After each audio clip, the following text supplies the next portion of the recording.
इसने अनेकों वरदान मांगे। ब्रह्मा जी ने कहा भैया रहने दे, बहुत मांग लिए, कितना मांगे, तेरे जैसा मांगने वाला मैंने तो पहली बार देखा, परंतु तेरी जैसी तपस्या भी किसी ने पहली बार की होगी, जा मैंने तेरे समस्त वरदानों को भगवान ने, ब्रह्मा जी ने इसको प्रदान किया। अब वरदान पाकर के इसने अपने आप को भगवान साबित कर दिया, भगवान मान लिया। अब तो इसने अपना तहलका मचाना प्रारंभ किया, इंद्र को बंदी बना लिया, इंद्र से झाड़ू लगवाता है, वरुण से जल भरवाता है। सभी देवता परेशान हो गए। देवताओं ने भगवान से प्रार्थना की, प्रभु आप ही इस दुष्ट से चंगुल से हमें बचाइए, अब हमारा कैसे कल्याण होगा। भगवान ने कहा चिंता मत करो, इसी हिरण्याकश्यप का पुत्र प्रहलाद आ रहा है, इसके वंश में भक्ति लेकर के प्रहलाद प्रकट होगा और उसी प्रहलाद के द्वारा मैं इस हिरण्याकश्यप का उद्धार करूंगा। और जैसे ये बात कही, जब ये तपस्या करने के लिए गया था तो इसकी पत्नी कयाधु है, कयाधु गर्भवती थी और देवराज इंद्र इनकी पत्नी का हरण करके ले जा रहा था कि ये तो इतना बड़ा दुष्ट है ही हिरण्याकश्यप, और इसकी पत्नी के गर्भ में इसका संतान पल रही है, तो वो कितनी बड़ी दुष्ट होगी। लेकिन देवर्षि नारद ने जब इस दृश्य को देखा तो देवर्षि नारद ने डांटा और कहा क्या कर रहे हो इंद्र, अरे इस कयाधु के गर्भ में बहुत बड़ा भक्त पल रहा है और वह मेरा भक्त होगा और भगवान विष्णु की भक्ति लेकर के इस धरती पर अवतरित होगा, उसका नाम प्रहलाद होगा, इसलिए इसको हाथ मत लगाना। और ऐसा कह करके कयाधु को अपने आश्रम में लेकर के देवर्षि नारद आए। देवर्षि नारद ने बहुत ज्ञान सुनाया और मां के गर्भ में प्रहलाद जी ने सारा ज्ञान ले लिया। प्रहलाद जी जब थोड़े से बड़े हुए तो इनको विद्यालय में भेजा गया। दैत्यों का जो गुरुकुल है, दैत्यों का संडा मृत जहाँ के आचार्य है, दैत्य विद्या पढ़ाई जाती है, लेकिन ये दैत्यों की विद्या सुनते हैं लेकिन अपने हृदय में धारण नहीं करते हैं, क्योंकि इनके ऊपर तो विष्णु भक्ति का रस चढ़ चुका है, रंग लग चुका है। और एक दिन इनके पिता मिलने के लिए गुरुकुल में पहुंचे और अपने पुत्र को गोद में बिठाकर कहने लगे प्रहलाद आजकल तुम्हारी पढ़ाई कैसी चल रही है। तो प्रहलाद ने कहा पिताजी बहुत अच्छी। तो आपने क्या सीखा। प्रहलाद ने कहा पिताजी मैंने एक ही सबसे अच्छी बात सीखी है कि इस संसार, ये जो संसार है इसको अंधकूप कहा गया है, इस संसार से बचने के लिए एकांत में बैठ करके हरि का भजन करना चाहिए। जैसे ही ये शब्द कहे एकदम हिरण्याकश्यप की आंखें लाल हो गई। तुरंत प्रहलाद को गोदी से उतारा और कहा जाओ अपने गुरुजी को बुला करके। प्रहलाद अपने गुरुदेव को बुलाने के लिए गए। संडामृत जी को संडामृत जी से कहा आप मेरे बच्चे को क्या शिक्षा दे रहे हैं, मैंने ये शिक्षा देने के लिए भेजा था क्या। मेरा बच्चा कह रहा है कि एकांत में बैठ करके हरि का भजन करना चाहिए, मैंने बाबा बनाने के लिए नहीं भेजा था। अब तो संडामृत जी घबराए और कहने लगे महाराज क्षमा करना, आपने जो शिक्षा की पद्धति लागू की है मैं तो इसको वही पढ़ाता हूँ, लेकिन पता नहीं इसने कहां से याद कर लिया, इस बार की गलती क्षमा करो। हिरण्याकश्यप ने कहा इस बार तो मैं तुम्हें क्षमा कर रहा हूँ, लेकिन दोबारा ऐसी गलती हुई तो मैं तुम्हें क्षमा नहीं करूंगा। और हिरण्याकश्यप चला गया। कुछ दिन बीते। प्रहलाद जी को एक दिन उनके गुरु जी घर पर लेकर के आए। हिरण्याकश्यप ने फिर से अपने पुत्र से पूछा पुत्र प्रहलाद तुम्हें सबसे अच्छी बात कौन सी लगती है।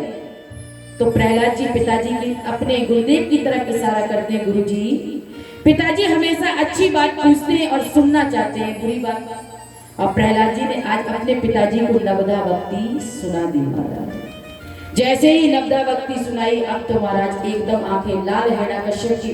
हिरण्याकश्यप ने कहा सुनो संडामृत जी, पहले मेरा बेटा मुझे एक बात सुना रहा था, आज मेरा बेटा मुझे 9 बात सिखा रहा है। इसका मतलब तुम मेरे शत्रु से मिले हुए हो, तुमने कुछ ना कुछ इसको जरूर सिखाया है।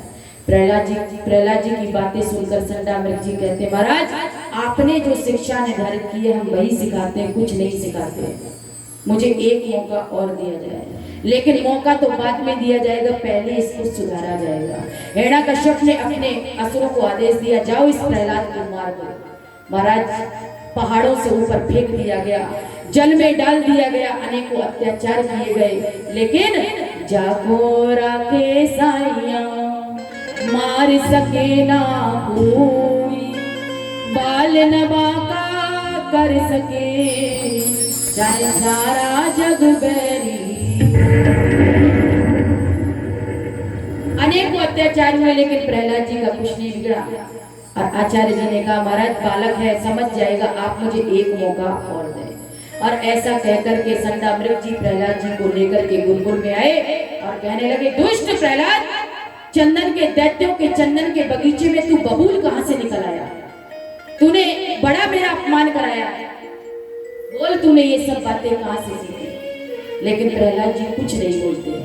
और एक दिन आचार्य जी तो कुछ कार्य के लिए स्कूल से बाहर चले गए और प्रहलाद जी ने सभी बच्चों को इकट्ठा कर लिया और ज्ञान का उपदेश देने लगे। सारे बच्चे कहने लगे, प्रहलाद, हमारे तुम्हारा गुरुकुल एक, हमारी तुम्हारी उम्र एक, हमारे तुम्हारे आचार्य एक, लेकिन जो ज्ञान तुम्हारे अंदर है वो हमारे अंदर क्यों नहीं है? आखिर तुम्हें कौन सिखाता है? तो प्रहलाद जी ने बताया, जब मैं माँ के गर्भ में था तो देवर्षि नारद मेरी मैया को उपदेश दिया करते थे और माँ के गर्भ में भी मैं हरि की चर्चा सुनता था, इसलिए मेरे अंदर भी भगवत भक्ति का बीज प्रकट हो गया है। जैसे ही ये बात कही सारे बच्चे कहने लगे, अच्छा तो हमारे गुरुजी सही कहते थे भैया, ये तो पढ़ा पढ़ाया ही पैदा हुआ है। बच्चों ने कहा, भैया प्रहलाद तेरे साथ हमें भी नाचने का, गाने का, सत्संग करने का बड़ा मन करता है, लेकिन तेरे पिता की सूरत जब याद आती है तो डर लगने लगता है। प्रहलाद जी ने कहा, मेरे पिता से डरते हो और जगत के पिता से डर नहीं लगता? अरे जगत के पिता से डरना चाहिए और किसी से नहीं डरना चाहिए।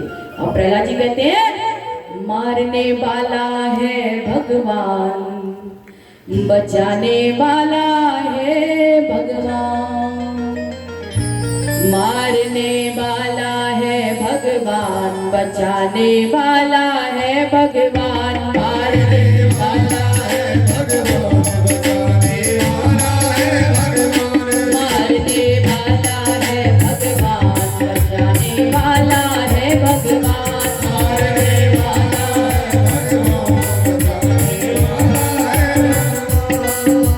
बाल लबाका होता उसका,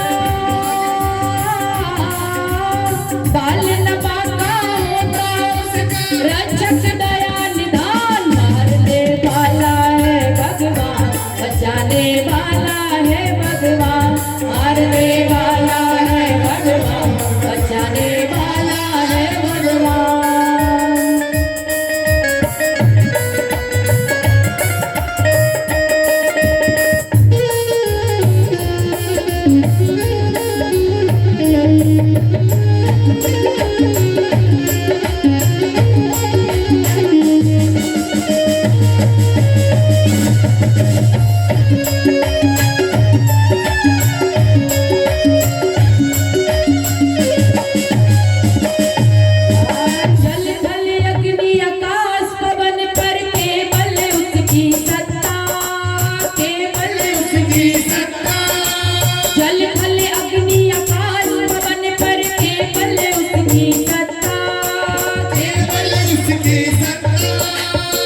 प्रहलाद जी ने जब ऐसा समझाया तो बच्चों के मन में समझ में आ गया और बच्चे कहने लगे भैया प्रहलाद तेरे संग नाचने का बड़ा मन करता है। और प्रहलाद जी ने कीर्तन शुरू कर दिया और सभी बच्चे नाचने लगे। राधे राधे कृष्ण राधे राधे राधे कृष्ण राधे राधे राधे कृष्ण राधे राधे राधे राधे राधे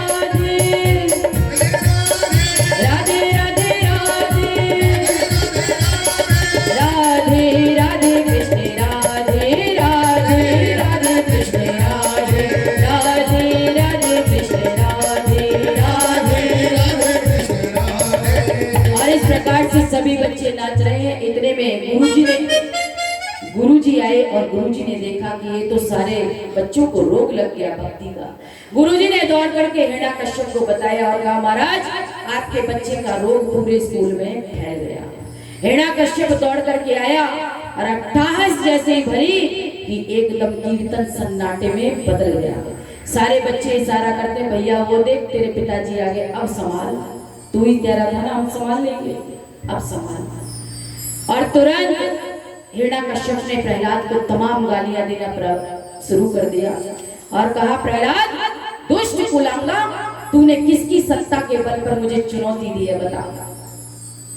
तो प्रहलाद जी ने मुस्कुराकर कहा पिताजी जिसकी सत्ता सभी के अंदर समाई हुई है उसके सत्ता के बल पर मैंने चुनौती दी है। जिस ब्रह्मा के बल पर आपने आज मुझे ललकारा है उन ब्रह्मा को भी बल प्रदान करने वाले मेरे प्रभु हैं, इसलिए समस्त जगत को बल देने वाले मेरे एक परमात्मा हैं। जिसकी सत्ता पर आप इतने फूल रहे हैं, अपने आप को भगवान समझ रहे हैं, उन ब्रह्मा जी को बल देने वाले मेरे भगवान विष्णु हैं। बोल तेरा भगवान कहाँ है? प्रहलाद जी ने कहा पिताजी आपका प्रश्न गलत है, आपने प्रश्न गलत किया है। मेरा भगवान कहाँ नहीं है और भगवान कहाँ है? जहाँ भक्त की हाँ वही भगवान है। भक्त जहाँ हाँ कर देता है भगवान को वहां से प्रकट होना पड़ जाता है। तो प्रहलाद की बातों को सुन करके हिरण्याकश्यप को क्रोध आया और गदा उठा करके खंबे में मारी, बता तेरा भगवान इस खंबे में है? प्रहलाद जी ने कहा पिताजी मुझे तो खूब दिख रहे हैं। और जैसे ही कहा मुझे दिख रहे हैं दोबारा से एक गदा मारी और जैसे ही गदा मारी उस खंबे में से नरसिंह भगवान का प्रकट हो गया। बोलिए नरसिंह भगवान की। नरसिंह भगवान का रूप देख करके हिरण्याकश्यप घबराया और मन में विचार करने लगा वास्तव में भैया इसका भगवान तो बड़ा खतरनाक है। आधा नर और आधा सिंह का रूप देखा तो घबराया। और सूर्यास्त के समय में थोड़ा सा समय था तो भगवान जैसे चूहा और बिल्ली खेलते हैं थोड़ी देर उसके साथ ऐसे खेलने लगे हिरण्याकश्यप के साथ। और जैसे ही सूर्यास्त का समय हुआ कि भगवान ने हिरण्याकश्यप को पकड़ा और बीच लहरी में बैठ गए और उसको अपनी जगह पर ले जा दिया। हिरण्याकश्यप घबराने लगा, ढाल तलवार गिर गए और मन में विचार करता है मैं क्यों डरूं, मैं तो ब्रह्मा जी से वरदान प्राप्त हूं। भगवान ने कहा ब्रह्मा जी के एक एक वरदानों की मैं रक्षा भी करूंगा और आज तुझे मारूंगा। बोल ब्रह्मा जी ने तुझे क्या वरदान दिए? इसने कहा ब्रह्मा जी ने मुझे वरदान दिए ना मैं भीतर मरूंगा ना बाहर मरूंगा। तो भगवान ने कहा ना भीतर है ना बाहर है, बीच डेहरी में लेकर तुझे बैठा हूं, तो ना मैं दिन में मरूंगा ना रात में मरूंगा। भगवान ने कहा देख सूर्यास्त का समय हो रहा है। तो इसने कहा ना मैं अस्त्र से मरूंगा ना शस्त्र से। भगवान ने कहा ना मेरे पास अस्त्र है ना शस्त्र है, लेकिन बड़े बड़े लंबे नाखून है तेरे लिए, बड़े मस्त है, तेरा पेट फाड़ दूंगा। और इतना कह करके भगवान ने इसका पेट फाड़ दिया और इसकी आंतें थी उनको निकाल करके गले में पहन लिया। और इस प्रकार से भगवान ने ब्रह्मा जी के समस्त वरदानों की रक्षा की। और जैसे ही ब्रह्मा जी के समस्त वरदानों की रक्षा की और महाराज हिरण्याकश्यप का उद्धार हुआ। सभी देवता स्तुति करने के लिए आए लेकिन भगवान गर्जना करते हैं और किसी के अंदर सामर्थ्य नहीं है कि भगवान के पास आकर के प्रणाम कर ले, क्योंकि भगवान ने बड़ा ही उग्र रूप बनाया है। ब्रह्मा जी आगे बढ़कर के आए, भगवान ने आंख दिखाई और एकदम दहाड़े ब्रह्मा जी तो अपने मोर पर उड़ करके एकदम भागे महाराज। अब तो समस्त देवता घबराए, प्रभु का कोप कैसे शांत किया जाए, भगवान के क्रोध में कमी नहीं आ रही है। समस्त देवता मन में विचार करने लगे और सोचते हैं जब पतिदेव ज्यादा गुस्सा हो जाए तो पत्नी देवी को बड़ी अच्छी तरह मनाना आता है। तो माता लक्ष्मी के पास चलते हैं और माता लक्ष्मी से कहते हैं जाकर के, हे माँ, आज आपके पतिदेव ने ऐसा भयंकर रूप बनाया है कि आज आप यदि दर्शन करेंगी तो आप भी सोच नहीं सकती। माता लक्ष्मी ने कहा, मेरे पतिदेव तो बहुत शांत है माँ, आज आपके पति शांत नहीं है, आक्रांत है, आपके पति बहुत गुस्से में है। माता लक्ष्मी कहती है, शांताकारं भुजगशयनं पद्मनाभं सुरेशं विश्वाधारं गगनसदृशं मेघवर्णं शुभांगं। माता लक्ष्मी ने कहा, मेरे पति तो शांताकारम है। देवताओं ने कहा, एक बार चल के रूप तो देख लो, कितने बड़े शांताकारम है, आज मेरा पट जाएगा आपको। माता लक्ष्मी ने स्वर्ण थाल सजाया और आरती का थाल लेकर के भगवान नरसिंह के पास, भगवान विष्णु का जो रूप है नरसिंह भगवान, उनके सामने गई और जैसे ही पैरों से आरती उतारनी शुरू की, उतारते उतारते जैसे ही मुखमंडल पर आरती घुमाई, नरसिंह भगवान ने बहुत दहाड़ लगाई, माता लक्ष्मी की थाली एक किनारे गिरी और भागी वहां से। अब तो देवता आपस में विचार करने लगे, अब कैसे भगवान को शांत किया जाए। तो तुरंत सभी देवताओं की दृष्टि सामने खड़े प्रहलाद पर गई। भैया प्रहलाद, तेरी रक्षा के लिए भगवान ने इतना उग्र रूप बनाया है, तू ही भगवान को शांत करेगा। और प्रहलाद जी जैसे ही आगे बढ़े और भगवान को प्रणाम किया, भगवान ने दोनों हाथों से प्रहलाद को गोद में बिठा लिया और एक हाथ से प्रहलाद का सिर सहलाने लगे और कहने लगे, प्रहलाद मुझे क्षमा कर देना पुत्र, तेरे इस इतने कोमल शरीर पर इस दुष्ट ने कितना प्रहार किया है, मेरा नाम लेने के कारण आज तुझे कितना कष्ट सहन करना पड़ा, मुझे क्षमा कर दे बेटा, मुझे क्षमा कर दे। देवता लोग प्रहलाद के सौभाग्य की सराहना करते हैं कि भक्तों को भगवान से प्रार्थना करते हुए क्षमा मांगते बहुत बार देखा है, लेकिन आज भगवान एक भक्त के आगे माफी मांग रहे हैं, क्षमा मांग रहे हैं, भक्ति का चमत्कार। नरसिंह भगवान ने कहा, पुत्र प्रहलाद, तुम्हें मुझे देख के डर नहीं लगता? प्रहलाद ने कहा, मुझे तो बिल्कुल डर नहीं लगता प्रभु। भगवान ने कहा, मेरे उग्र रूप को देखकर तो मेरी भार्या ही मेरे सामने नहीं रुकी, देवता आदि भी मेरे सामने साहस न टिका पाए, तो तुम क्यों नहीं डरते?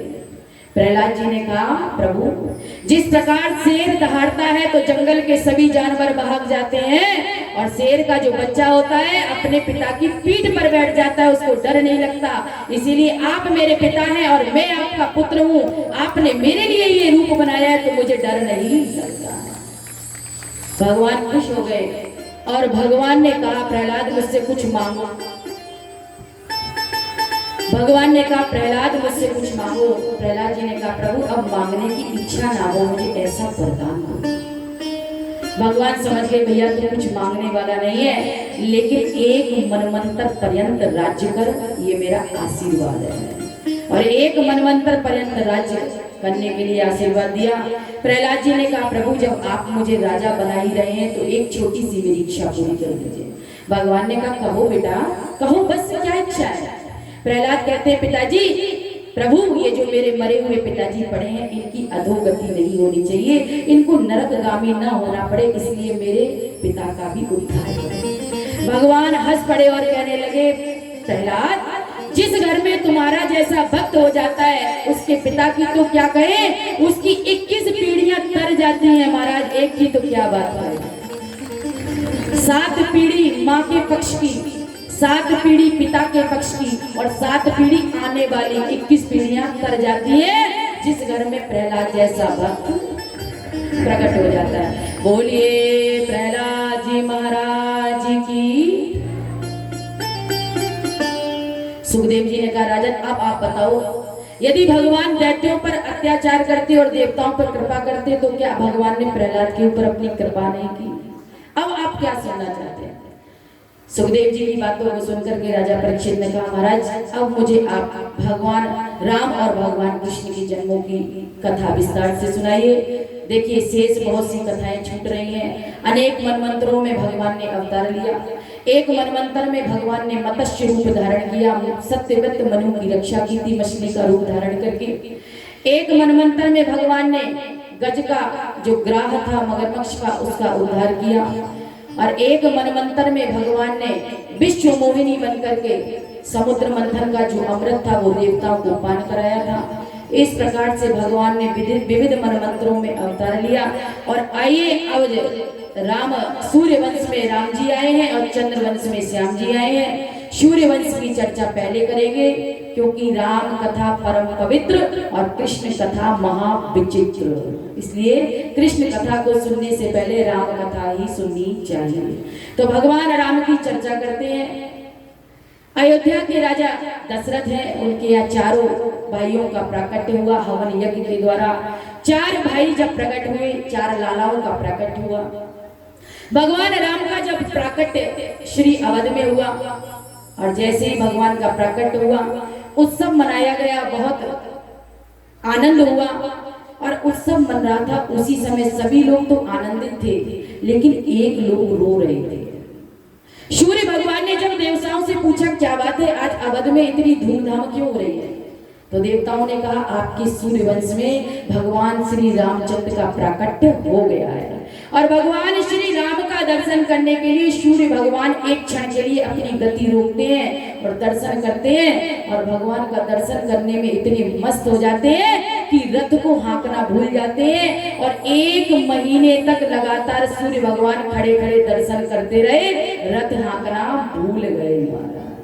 मास दिवस का दिवस था और मरम न जाने को, 1 महीने का 1 दिन हो गया। सूर्य नारायण भगवान ने इतने गहराई से भगवान का दर्शन किया। सभी लोग आनंदित थे, लेकिन एक रो रहा था। कौन रो रहा था?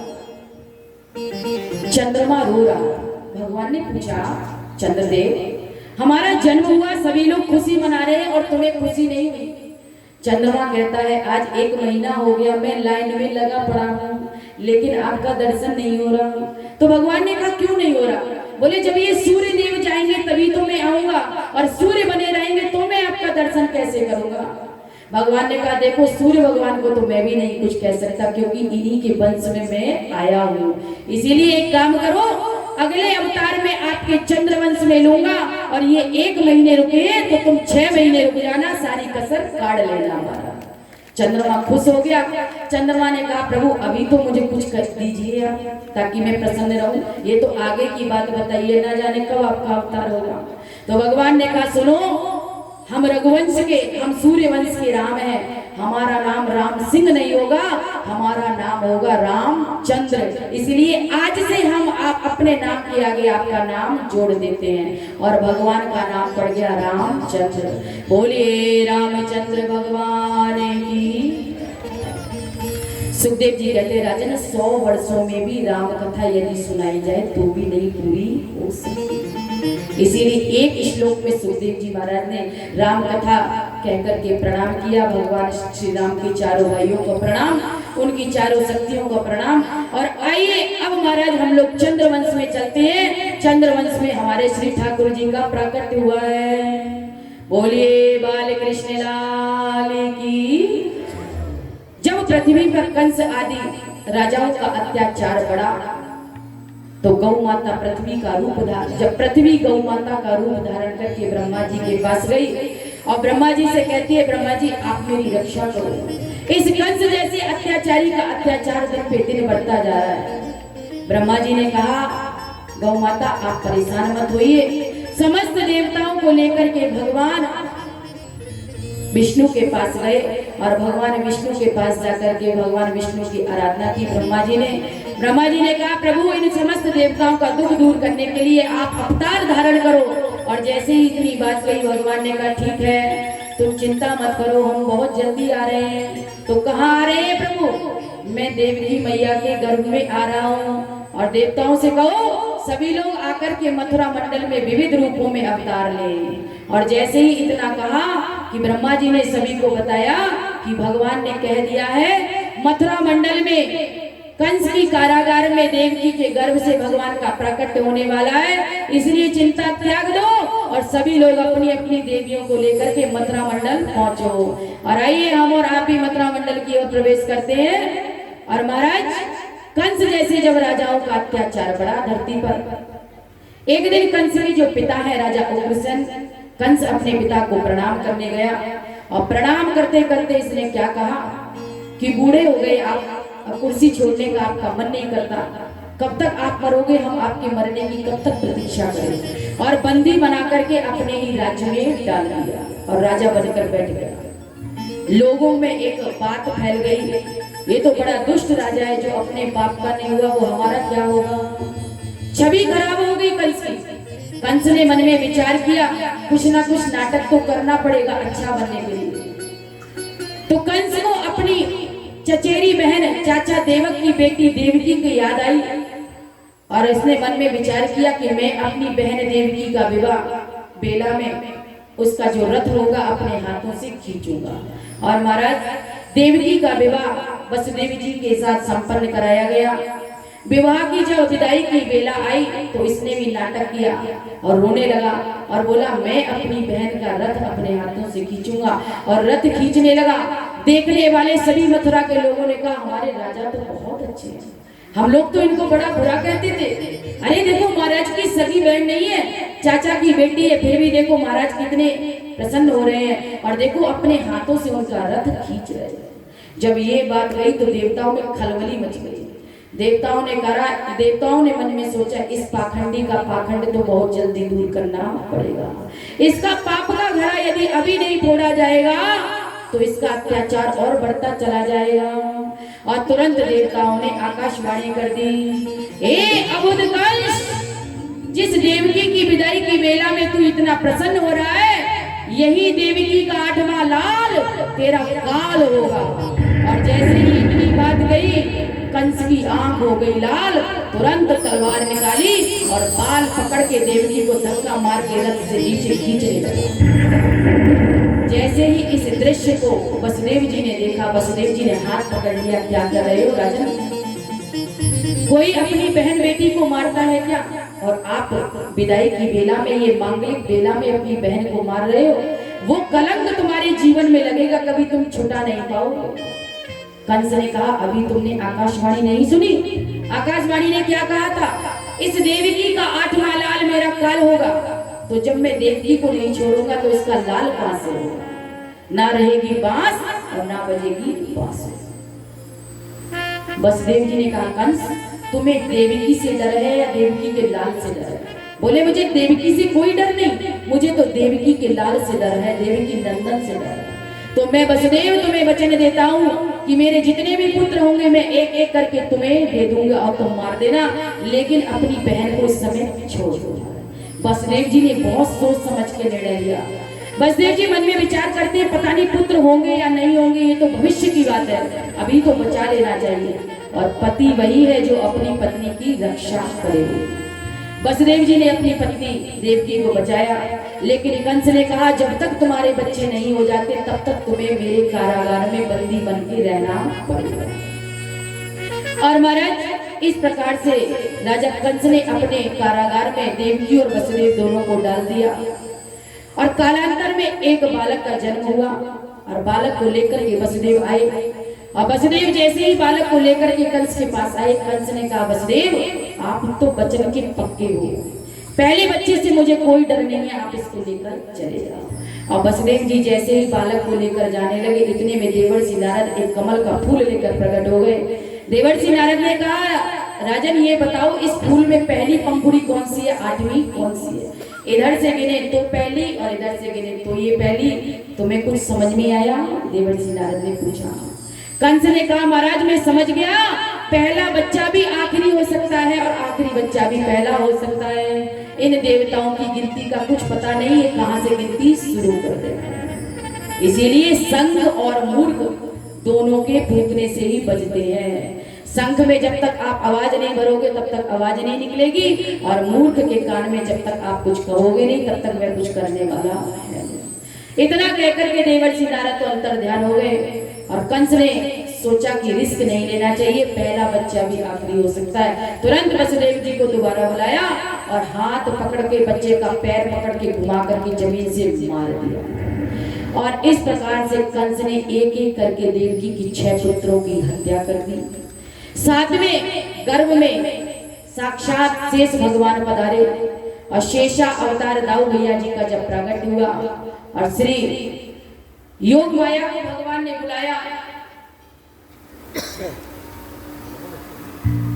और उसी साथ में गर्भ में जैसे ही दाऊ भैया का प्रकट हुआ था, शेष भगवान का रूप है श्री दाऊ जी का जैसे ही प्रकट हुआ, भगवान ने योग माया को बुलाया और योग माया से कहा, योग माया देवकी मैया के सप्तम गर्भ को रोहिणी मैया के गर्भ में स्थापित कर दो और अष्टम गर्भ में मैं आ रहा हूँ और तुम यशोदा की मैया की लाली बनकर आना और मेरे पिताजी मुझे छोड़ करके आएंगे और तुम्हें लेकर के वहां से मेरे पिताजी आएंगे और जैसे ही तुम्हें कंस मारने लगेगा तुम उसी समय हाथ छुड़ाकर भाग जाना।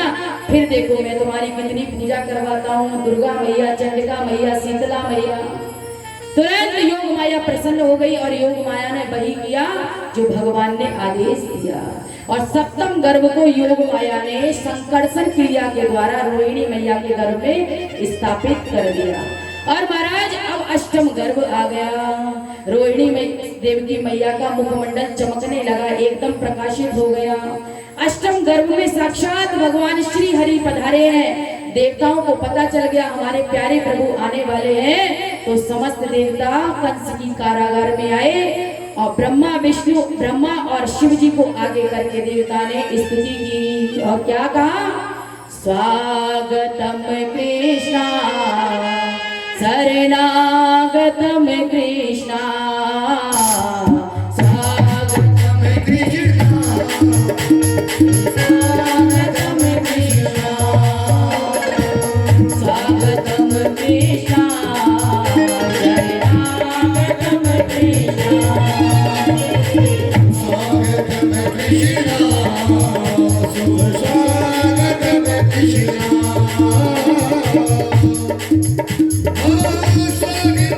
शुभ स्वागतम कृष्णा,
स्तुति की और समस्त देवता बंदी गृह से बाहर हुए और देखते देखते भगवान चतुर्भुज रूप में प्रकट हुए और देवकी मैया से कहने लगे, माँ तू बिल्कुल मत घबराना, कुछ ही देर में मैं लाला बनकर तेरी गोदी में प्रकट हो जाऊंगा और तू मुझे गोकुल छोड़ाना, वहाँ एक लाली का जन्म हुआ है, उस लाली को ले आना, बाकी किसी से मत घबराना। और इतना कह करके भगवान अंतर ध्यान हो गए और देखते देखते महादेव देवकी की गोद में नन्हा सा नील कमल के रूप में भगवान प्रकट हो गए। बोलिए बाल कृष्ण लाल की। सभी लोग अपने स्थान पर बैठेंगे, सभी लोग अपने स्थान पर बैठेंगे। अभी दिव्य भव्य आरती, अभी भगवान की बधाइयां भी बजेंगी, चिंता मत करो। तो पूरा आनंद मिलेगा, खड़े हो गए तो कुछ नहीं। जेल में प्रगटे कृष्ण कन्हैया को बहुत बधाई हो। जेल में कृष्णैया सबको बहुत बधाई हो। जेल में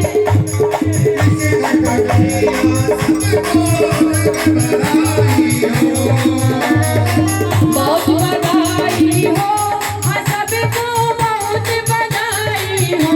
जेल में प्रगटे कृष्ण कन्हैया सबको बहुत बधाई हो। जेल में प्रगटे कृष्ण कन्हैया सबको बहुत बधाई हो।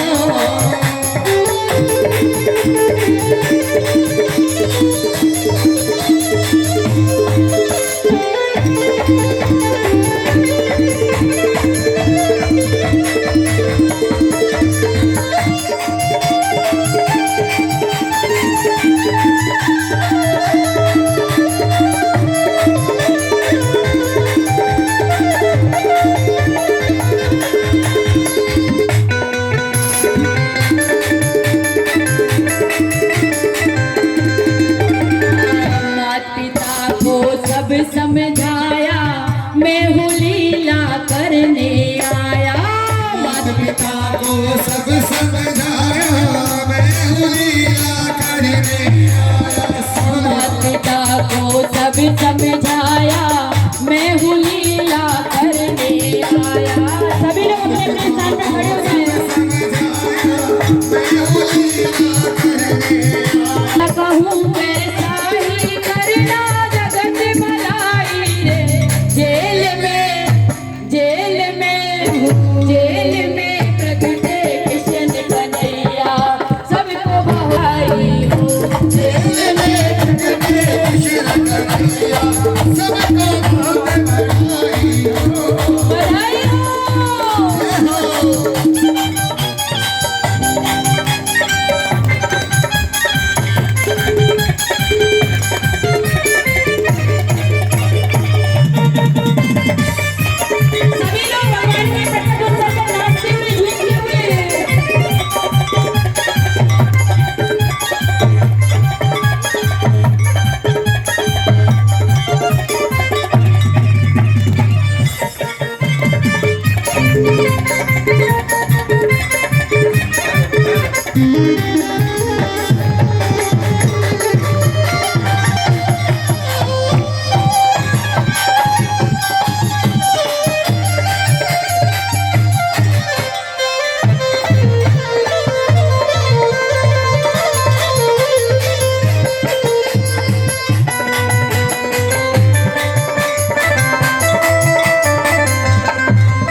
जब रामा अवतार में थे तो बहुत रोए थे और दास दासियां आई थी बधाई लेने के लिए। और कृष्ण अवतार में भगवान रोए नहीं। क्यों नहीं रोए? क्योंकि मामा जी के सिपाही आ जाएंगे डंडा लेकर मारने के लिए, इसलिए रुलाओ मत। जेल में प्रगटे कृष्ण कन्हैया सबको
सेवादार, बारिश पड़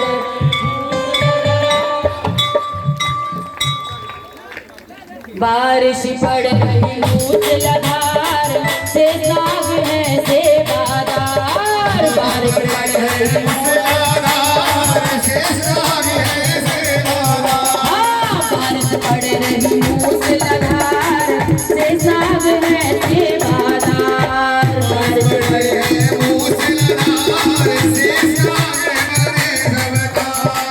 यमुना जी की बाढ़ न जाने कहाँ समाई है, यमुना जी की बाढ़ न जाने कहाँ समाई है, हो जेल में गए किशन कन्हैया, सबको बहुत बधाई हो, जेल में गए किशन कन्हैया, सबको बहुत बधाई हो, जेल में गए किशन कन्हैया, सबको बहुत बधाई हो, जेल में गए किशन कन्हैया, सबको बहुत बधाई हो। बोलिए बालकृष्ण लाल की जय हो।